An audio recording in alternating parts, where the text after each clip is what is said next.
Thank you all for joining us. Let's begin with the first keynote session of the day on the topic AI-Native DevOps, from predictive pipelines to autonomous delivery.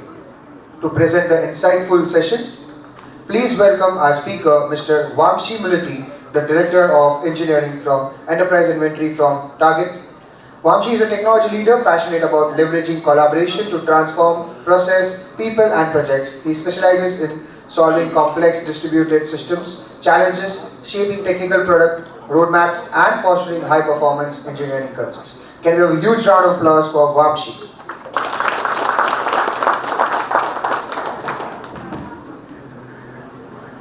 All right. I see everyone had a good breakfast, so I want to keep the energy high. I'll start off with quick questions. How many folks here are DevOps practitioners? Oh, good number. How many folks here are application engineers? Okay. How many folks here are platform engineers? Okay, good. All right. How many folks here are people leaders? Oh, there's a good number of people leaders as well. Good. All right. So when I was trying to come up with the content for this talk today, I was given 20 minutes and I knew right away that 20 minutes is not enough for what I'm going to talk. So I tried to condense it into something which is useful for all the different types of personas who are here. Quick intro, my name is Molleti Vamshi. I'm a Director of Engineering at Target. I own the inventory platforms. They are critical for any retailer. It's a big breadth and a core system at Target. So DevOps is something which is very close to my heart. We do a mistake in DevOps mentality, it causes problems, and I get into top calls. So this is something which is very close to my heart, and this is something that I evangelize about. Now, there is a shift in the way that we are looking at things, right? And I think AI has added boosters to that shift. What we know a couple of months back to what we do today has changed entirely.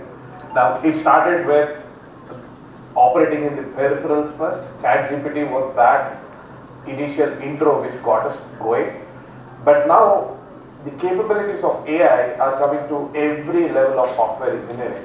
And I personally believe that DevOps is going to benefit a lot from AI tools which are evolving and available today. Now, what I want going to center my talk is on the evolution of DevOps and how organizations are already evolving. So, the next thing and next quick poll that I had is,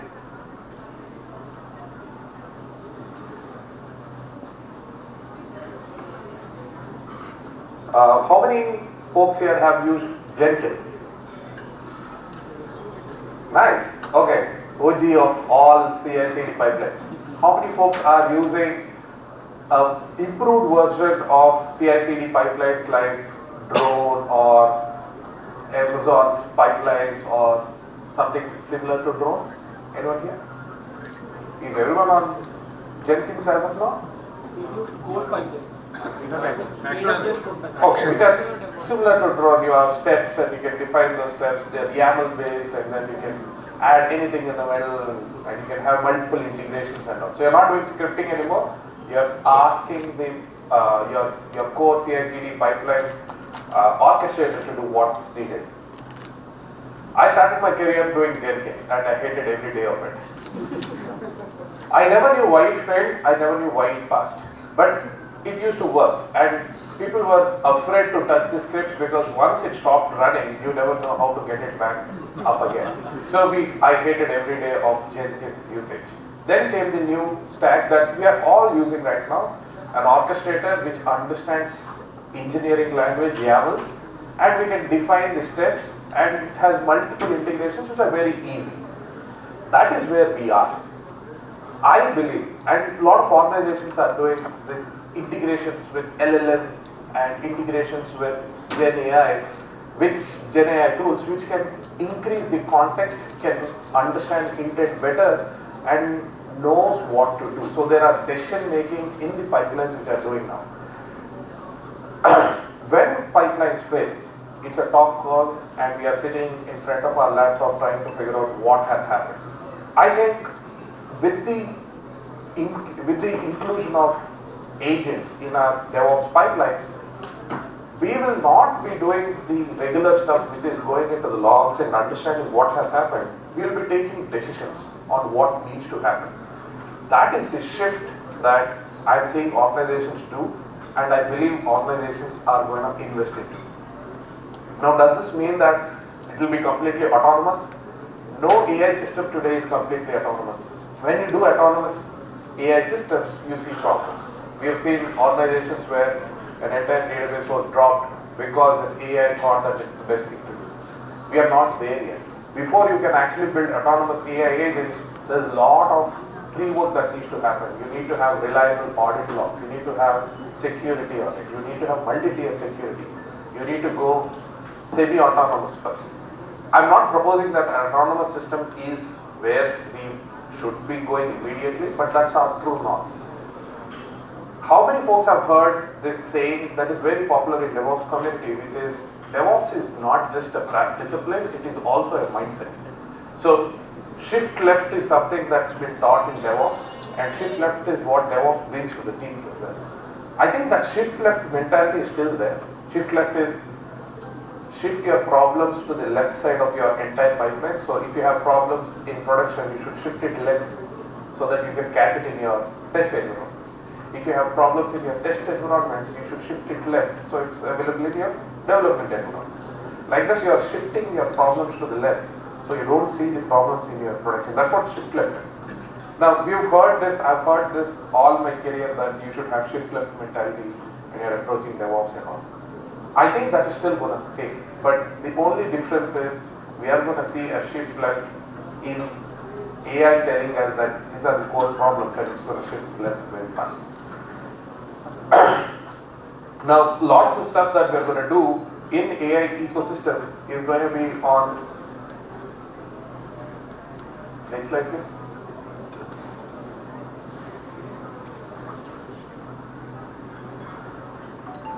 So, what are the tipping points?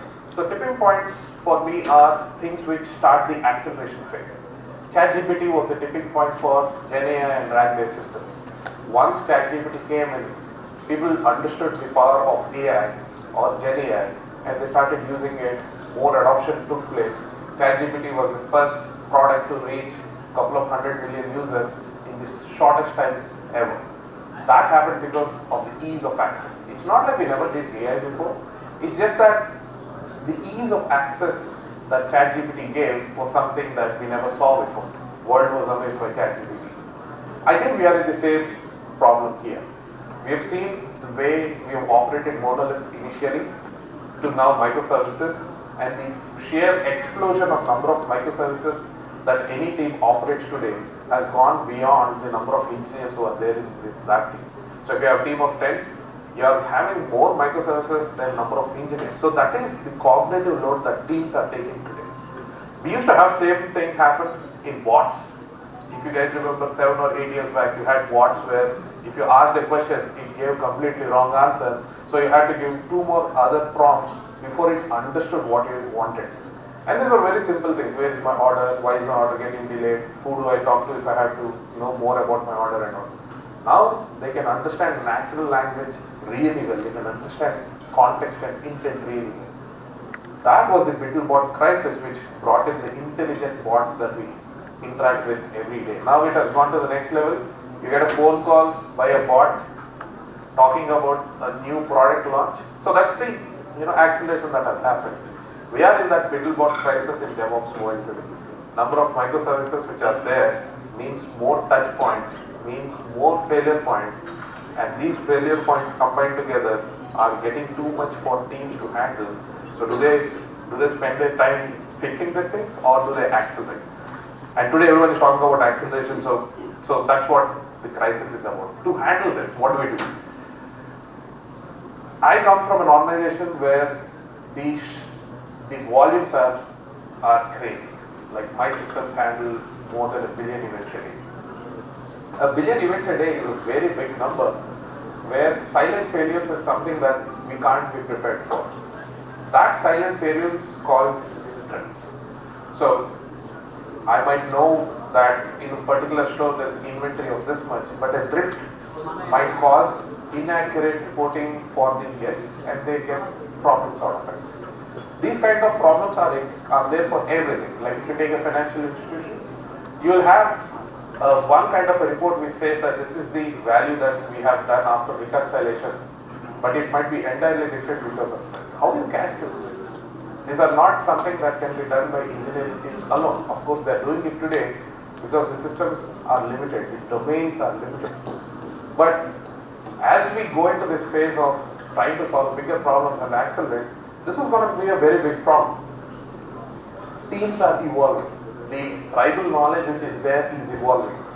How do you keep control of that? How do you know that if a team A is implementing a feature A, 3 or 4 levels down, a team B might know if it's going to have a cascade effect on it or not.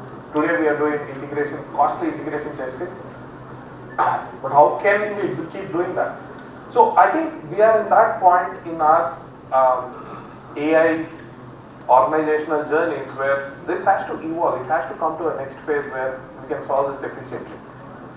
Now, the next thing that I wanted to do is talk about the big elephant in the room. We have heard this AI is going to take our jobs, and DevOps is something that I've been hearing engineers say that with AI coming in, with Kubernetes scripts doing a lot of work, will it take our DevOps jobs away? I believe no. We have heard of AI overseers in application engineering. You would have heard this word already. That application engineering is going to evolve from writing code, everything by yourself, to overseeing AI generate code. I think that we will have DevOps also do the same thing. You DevOps engineers are going to be the overseers of SRE policy in organizations. We have seen, SRE engineers actually evangelize a lot of best practices within organizations. I think that it's going to go beyond just the engineering organizations. You are going to influence decisions which might not be pure tech. And it also is going to add back to the organization as well. Like how much time does a senior engineer or experienced engineer spend in doing deployments by themselves? It's a dream when a complete deployment goes through without a problem, but there will be issues. There will be some missed config, some full stop, comma, which causes everything to fail. All that adds up. But with the evolved DevOps practice, I think as a discipline, you're going to save so much time and energy for an organization that it's going to add back. So I think jobs are not going to go away. In fact, with the shift in talent, of course, the talent has to shift. The mindset of learning tools has to come into our DevOps engineers. But with that shift in talent, you're going to save time. You're going to help us get to the root cause a lot faster than what we are able to do today. And you're going to reduce incidents as well. Because DevOps engineers are some of the smartest and laziest people that I've seen, that they know how to figure out a problem and they'll write a script to make sure that it doesn't happen again. So they're very smart, but they're also very lazy because they write a lot of automation. And you need both for an organization to get smart. That's not a downside. I think smart people are lazy. So that's what I think. So this is a complete wrong myth that I wanted to dispel off. Now, usually, when it comes to DevOps, it's not seen as a core business unit. It's seen as something which will accelerate your technology. I think that's going to shift with the AI-native adoption of DevOps by organizations. I think it's going to play a bigger role.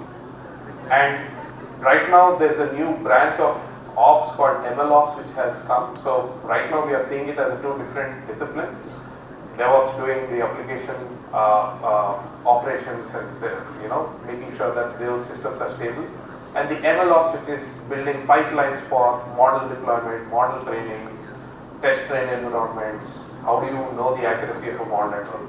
I don't think it's going to stay this way for too long. They are going to merge. DevOps engineers will become MLOps engineers engineers as well. Like I said, it's the shift and the training that needs to happen. But once that happens, now DevOps is going to be the power center of accelerating an organization, not just in the application area, but also in the huge AI investments that organizations are making today. The efficiency of a 3 billion parameter model today can be matched by a 200 to 300 million parameter model purely by the context training that happens. That's a skill that DevOps engineers will eventually build and start adding value. So when I say they're going to add value, I'm not just saying because they're going to make everything easy and fluid and dynamic. I think with the shift in the talent, the ways in which you can add back to the organization is going to grow. And obviously, there's so many models which are coming in. With a new model coming in, a lot of parameters change. You have to retrain those models. You have to make sure the efficiency doesn't go down. All that is going to be done by the AI-Native DevOps, which is going to evolve as a practice. Now, we have all heard, that AI is not sustainable. I've been hearing this a lot of questions in my organization. The AI adoption, is it really sustainable? Are we going into a future where everything is going to be AI driven and of course AI needs energy, AI needs a lot of resources. Are we putting our bets in a wrong place? I think we are in that trajectory where it is expensive right now. I think last time I saw organizations, big four organizations have invested $700 to $800 billion building new warehouses and AI capabilities. That's highest ever. We are generating more in data in a month than what we have generated before 2000, all the years combined. That's what we are doing today, and I think it's only going to accelerate. We are in that phase now. But once we reach a point where it becomes accessible, I think the prices are going to come down, just like how you've seen the storage prices come down. We are still not there yet, but it's going to take some time. But as a whole, the ops market is actually poised to grow like a lot. From the research that I've done, I think it's close to $22 billion where it's supposed to go, the whole DevOps market. We will see faster evolution cycles of products, but that's where it's going to go. And I think we are going to see more improved products come from what we are using today, and the adoption is going to be a lot smoother as well. But the underlying factor here is how is the talent shifting to the new stacks? How are we learning and how are we evolving with the change in technology? I also wanted to quickly show the technology radar on the things which are happening in the DevOps ecosystem and some things which engineers should keep an eye out. Usually, you'll have new products come in which are very new but radically different from what we're trying to do. That's my leading edge. And then something which are usually investments that large enterprises do, which are a little bit more stable, more community around it. That's my strategy. And then what we use today, which is on our mainstream things. So if we have to take the immediate implementation into mainstream, I think a very good implementation would be LLM which parses logs. Everyone knows how hard is it to understand what has happened just by looking at logs. I did my initial deployment sitting beside a DevOps engineer who used to curse me for writing too many logs. He's like, what are you doing? Why are you writing so many logs? Are you sure you want to have these many logs in your system? Now from there, we are getting into a place where log storage is still expensive, but you're not trying to go log by log to understand what has happened. So the causality of a problem can be understood a lot easier if you have an LLM which can understand and parse these logs. The next thing that you can do probably is to have a more agentic CI/CD driven platform. I've seen some organizations use Screw AI to have a agentic CI/CD. There's a lot of scope and there's a lot of potential there if some organizations want to do that. It takes a lot of load away, finding those pesky mistakes in YAMLs, or I hope no one is using XMLs, but JSONs and all. It's not easy. Especially when your systems evolve and they're little tenured systems, it's not easy to find these problems. Something like a Screw AI actually helps a lot. everyone is building MCPs right now. So an MCP server which understands how many pipelines are working, what's the state, they're going to help us a lot. And I think if you have to go a little bit further, a self-healing system, self-healing DevOps ecosystem, which can, identify problems and fix it, that's the leading edge. I'll give a very good example of a leading edge problem. I saw recently that there's an organization which faced a DDoS attack. So when a DDoS attack happens, I don't know if you guys, I was the unlucky guy who was on call when the Dyn DDoS attack happened, the largest DDoS attack ever. That was the Dyn DDoS attack. It took down CDN, Dyn CDN. I was on call that day. I was not able to keep my phone down because my phone was going off again and again. Only thing that we could have done is to bring our services down because we couldn't risk getting our services down because of the DOS. And once Dyn recovered, we brought our services back. Imagine if something like that were to happen today. The time it takes to mobilize and to understand the problem is actually a lot. With an intelligent DevOps pipeline, you can actually understand that a DDoS attack is happening, and you can bring your services down and you can protect your ecosystem and not react too much to it. So I think that's where it is going, and the way the shift is happening, I don't think we are looking at a 5-year or 10-year horizon on the shift to happen. I think it's going to happen a lot faster, which is both exciting and frightening at the same time. I personally feel that we are in the middle of a transformation that mankind has never seen before. We are looking at technology, invent technology, models come out faster than anything before. So this is the best time to be. It is thrilling, but at the same time scary, I get it. But that's what we are. So I think the future of organizations, transformation is going to start from DevOps. And when I said DevOps is a mindset, I still believe that that's not going to change. That mindset will be brought by DevOps engineers to engineering teams. That's all I had. It was nice talking to everyone, and I know we have a lot of interesting talks after this. I hope you guys have a good time here and take something back. Thank you.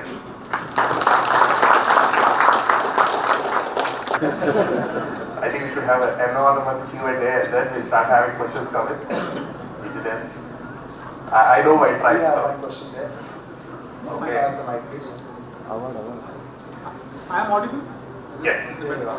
So, Sandeep from Accenture, I have a question for you. When an autonomous deployment pipeline makes a bad deployment at 2 a.m., who takes the ownership? Is it the engineer or the model?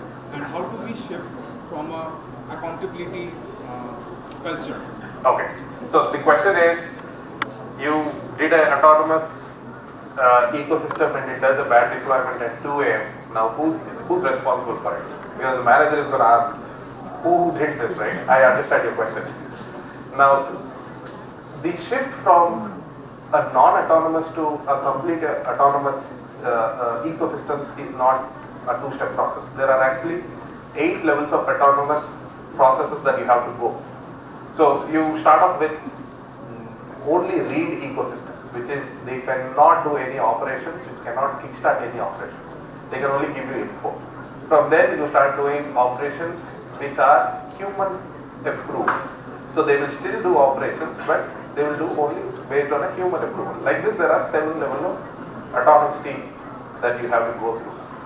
I am not comfortable today to give complete autonomous city to agents because, like you said, something goes wrong, who's to blame? An engineer in the loop is still where we are today. Of course, there are some organizations which have conviction at such level that they might create this.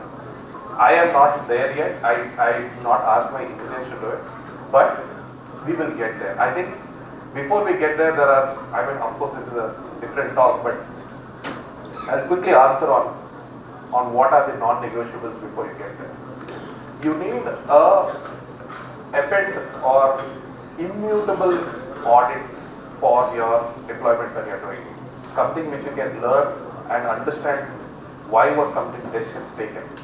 You also need a very good security governance system. I did not include this, but I think there will be a discipline of security DevOps itself, because the way models hallucinate, if at 2 a.m. a model is going to hallucinate, you're going to have a bad day next day, and you can't have it. So there will be a gradual process to the use case that we spoke about just now. I think we are very far away from it. But if organizations want to go there, want to experiment, it can happen. Who do you blame? I think it's, for any incident, I don't think engineer is to blame. It is usually not the engineer's fault. There are some things which are engineer's fault, but they are very small. If you have a database going down, or if you have a bad deployment, it's not engineer's fault, it is the process problem. So I would actually fix the process. I've heard stories of engineers dropping databases in production and all. It's not the engineer's fault, it is the process fault. So I would actually fix the process and not put so much of the engineer. Papa, engineer is already woken up at 2 a.m. and is already struggling. What else can he do? It is too late. It is the process that needs fixing to answer your question. Alright, can we have a huge round of applause? So now I would like to call upon stage Mr. Abhishek Srivastava, the Director of Software Engineering from GE Healthcare, to felicitate Vamshi sir.